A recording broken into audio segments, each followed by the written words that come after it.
तो इस financial year की क्लोजिंग हो रही है और इस फाइनेंशियल ईयर की क्लोजिंग के साथ ही एक बढ़िया आंकड़े आपको दिखाई पड़ेंगे, चाहे आप निफ्टी के देखें, सेंसेक्स के देखें, निफ्टी बैंक के देखें। और एक शानदार तेजी रही मिड कैप स्मॉल कैप में भी।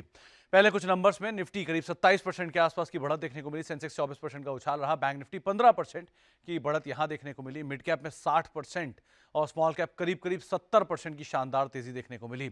सबसे बेहतरीन रिटर्न रहा रियल्टी में, करीब 130% का उछाल, पीएसयू 100% की तेजी, पीएसयू बैंक 85%, पावर करीब करीब 85% के आसपास का उछाल यहां देखने को मिला। कैपिटल गुड्स से 75%, ऑटो करीब 75%, फार्मा 60% और मेटल 50% के आसपास की तेजी यहां देखने को मिली। निफ्टी के सबसे बेहतरीन शेयरों की अगर बात किया तो उसमें रहा बजाज ऑटो, रफली 150% का उछाल, टाटा मोटर्स करीब करीब 150% ऊपर, अदानी पोर्ट 100-125% के आसपास की तेजी यहां देखने को मिली। कोल इंडिया 100% का उछाल, हीरो मोटोकॉर्प 100% चला, एनटीपीसी करीब करीब 95% की तेजी यहां बनते हुए दिखाई पड़ी। सबसे ज्यादा गिरने वाले शेयरों में जो अब निफ्टी से बाहर है वो है यूपीएल, करीब 35% का डिक्लाइन यहां देखने को मिला। एचयूएल 10% की बिकवाली, एचडीएफसी बैंक 8% की बिकवाली और एशियन पेंट बिल्कुल फ्लैट रहा। निफ्टी के सबसे ज्यादा अंडर परफॉर्मर्स भी ये स्टॉक रहे। मिड कैप के सबसे ज्यादा चढ़ने वाले शेयरों में आईआरएफसी 450% की शानदार तेजी, आरईसी 300%, आरवीएनएल 285% की एक बड़ी तेजी, बीएचईएल 250%, पीएफसी 225% और फैक्ट करीब करीब 225% के आसपास का उछाल यहां देखने को मिला।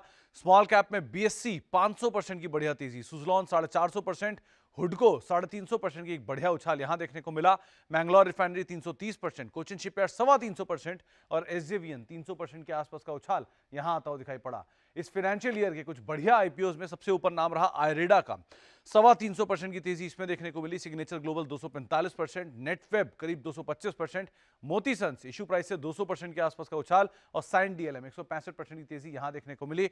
कुछ और नामों में आजाद इंजीनियरिंग 150% की तेजी, सेंको गोल्ड करीब करीब 150% चला, ज्योति सीएनसी 150% का उछाल, बीएलएस ई सर्विसेज 125% की तेजी और मैनकाइंड फार्मा करीब करीब 115% के आसपास का उछाल इस आईपीओ में आता हुआ दिखाई पड़ा। तो ये बाजार इस फाइनेंशियल ईयर के लिए यहां से देखा जाए तो एक बढ़िया वित्तीय वर्ष साबित होता हुआ दिखाई पड़ा।